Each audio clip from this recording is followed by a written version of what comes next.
that we are so far doing also good in terms of preservation of the history of the liberation struggle.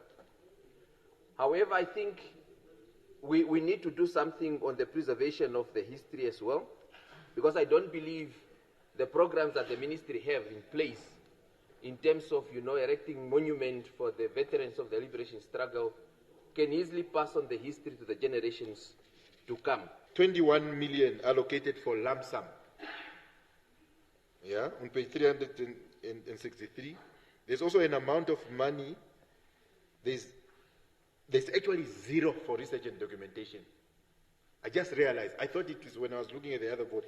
The actual allocation in terms of this government organization, there are many other allocations, it's actually zero.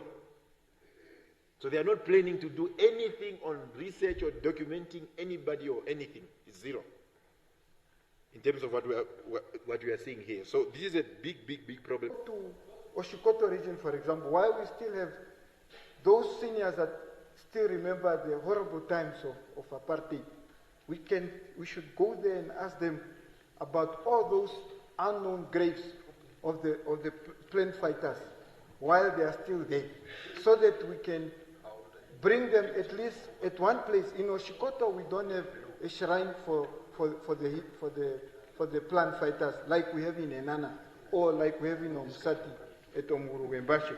I think that can also be added as part of history, as part of the research. The Deputy Minister of Defence and Veterans Affairs says the ministry has been working on the documentation of the war veterans and will be opening a military museum as part of this process.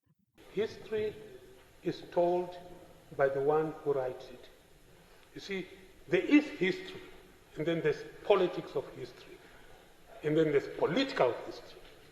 So now the politics of history on its own is not the true reflection of the thing.